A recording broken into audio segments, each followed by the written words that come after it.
Ladies and gentlemen, hey, hi, how you doing? Welcome back to the channel. Thank you so much for stopping by. Obviously, Warzone 2 MW2 been a roller coaster since the start. We've talked about this several times, how the game has gone all over the place. It started off very high, has seen some pretty low spots, sort of brought itself back up, has gone back down low. And throughout this, we've seen a ton of different updates to all the modes. We are always monitoring the Trello boards that Raven and Infinity Ward update with the various things that they're planning on fixing soon, sort of like a preview to the patch notes, if you will. But at the same time, they don't cover everything. The devs are always saying, whether it's in the calls that I'm a part of or, you know, in other areas of socials, that they want players to give them as much feedback as possible, notify them of issues that they're having, problems that they're experiencing in game. And yesterday I actually saw something on Twitter that honestly could help completely turn things around for Warzone 2 and MW2. What we are looking at here is another new Trello board, but this one is not stemming from Raven or Infinity Ward. This one is actually stemming from Chad Velezis over on Twitter. Hopefully I'm saying his name right. I ended up seeing this across the timeline yesterday, and what this is essentially all of these various issues and bugs and problems with MW2, Warzone 2, and DMZ that are not currently listed on the actual official Trello board. So this is like the one-stop shop, if you will, consisting across all of MW2 and Warzone 2's areas right now, for bugs and glitches, for the devs to actually see some of the things that they might not be aware of right now. So if there's ever a video that you guys want to share around and help positively impact the game right now, the state of the game, this is the one. If you guys want to drop a like on it, it does help share the video. I know some devs watch the videos here and there. If you are a dev, this is the one you want to watch, right? So I wanted to run through all the various issues and things listed on this Trello board, and what Chad has done here is actually really cool. He sort of lists the severity of the actual bug or exploit or glitch or whatever this issue is itself. It lists whether it's a bug or an exploit or what. Then also, if there's gameplay footage of the issue happening, he's included that too, which is really, really awesome. So props to Chad. This is a really productive thing that he's created here. So for instance, under global reported issues, players are experiencing frequent lag spikes, hitching, and lost connection to server errors since the start of season 3. This is just straight up the servers being terrible. We've talked about this a handful of times. It quite frankly should be like priority number 1 for Activision. The servers across all modes in this game are a joke. The tick rate is very underwhelming compared to competitors in the scene. They're just awful in general. The lag, the shoddy hit detection that doesn't feel very consistent whatsoever, like they're all just so bad. So that absolutely needs to be looked into and addressed.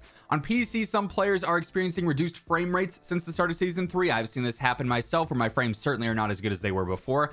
Some black cell owners have not received the instant rewards that they're supposed to get when they purchase it, so they're spending $30 on this bundle and not even getting what they're paying for, which is pretty ridiculous. Combat records are not currently tracking in game. That's been a problem for a little while now. Some players are unable to access specific loadout slots. It basically just kicks you out whenever you try to go over that specific one. So some global issues there. We've got some other reported issues for PlayStation 5. Under campaigns, some in-game voice dialogue things on PlayStation 5 are not playing, so it's just silence. Kind of a weird one. Never would have guessed that existed if it weren't for this Trello board. So again, this is already proving its worth in bringing awareness to a lot of issues. For multiplayer, we got several things to go over here as well. Players are unable to view the in-game scoreboard, attempting to open causes hitches and crashes. Pretty huge deal if you're trying to check the score or something, see how many kills you have for a challenge, whatever the case may be, and you go to open that and your game crashes. Pretty unplayable, right? Split screen players are unable to change loadouts or view the scoreboard. I'm not sure I've seen them talk much about split screen at all, quite frankly, so this is another thing that they might not even be completely aware of. Players are spawning with 3 weapons across several playlists. Not sure how that happens, but it's a thing apparently. Maybe this one gets fixed like right away because it's something that's going to be fun. Usually the super fun glitches and weird things like that are fixed very soon. Just, taking note of history and how it sort of set its course. Headshots for the polyatomic camo are not tracking for the Cronin Squall. This has been an issue since day 1 of season 3. No mention of that so far. Some players are unable to load and obtain specific mastery calling cards. So if you're someone going for that, you could have issues with that. Kind of defeats the whole purpose. Some users have encountered a new permanent lock on map selection and match settings upon starting a private game lobby, so a bit of a niche one there, but again, Trello's helping highlight certain things that the devs might not even be aware of. Many players are seeing mute icons. I get this one myself every time I boot up the game. Hardcore mode is still displaying the HUD in private matches. I've mentioned this right away on Twitter several times. This has been an issue for like 2 seasons. You can't get screenshots in hardcore on private matches because it doesn't make it hardcore. It's super annoying, right? You know, very niche bug, but still a bug regardless. Other reported issues for ranked play. Some players are experiencing SR loss and matchmaking penalties after matches fail to start, which is pretty ridiculous. Not even your fault, and then you get penalized for it with SR loss. For Warzone 2, obviously, keep in mind, by the way, as we're going through all this isn't like every single known issue in the game. This is just the ones that Chad's, you know, compiled so far. So like Warzone 2 obviously has a lot of issues. He just has one listed here that's specific to Warzone 2. So don't consider this to be like the end all be all. This is every single thing the devs need to fix and the game will be fine. It's just not that, you know, situation, right? It's not that case. Anyways, players have lost their weapons upon exiting a ladder in Warzone 2. I myself haven't run into this. Very glad I haven't though, because that would be wildly frustrating. We also got some DMZ stuff as well here. Insured weapons fail to sometimes properly equip. This has been an issue since day one. They've said they've fixed it several times and it's still not fully working. Building 21 players are experiencing frequent lost connection to host errors, so they don't end up getting access to Building 21 in that game, and it might actually end up using their stuff for that, so very obnoxious there. Some players have lost the ability to equip insured weapons, tacticals, lethals, and field upgrades, kind of the same deal as with the insured weapon bug from above. Ammo and armor crates do not deploy properly on the floor of the train in Al-Mazrah. This has been an issue for a long time.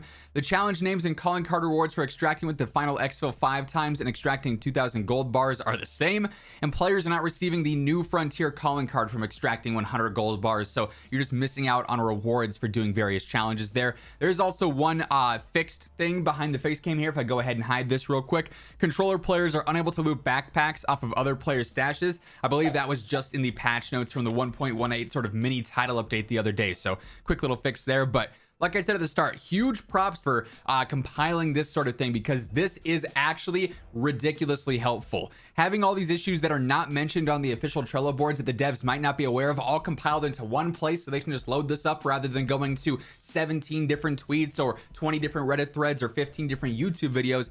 You got a bunch of different stuff all in one place, and if this does make its way around to the dev team, this could really help impact a lot of players with their gameplay experience on MW2, Warzone 2, or DMZ. Like, this kind of covers all grounds here, so huge props to Chad for this. This is really cool, and as we see updates to this or the other Trello boards, you guys already know I'm gonna have you covered with all the latest news, updates, intel, stuff like that that you guys might need to stay on top of everything going on in COD. So feel free to hit that subscribe button, turn on those post notifications to make sure you never miss a video. And if you guys enjoyed this one, if you guys want to share this around and help it reach the eyes that it needs to see, let me know by dropping a like on it as well. That's gonna wrap things up for this one. Once again, thank you so much for tuning in, and until next time, take it easy, have an awesome rest of your day. I'll catch you guys later.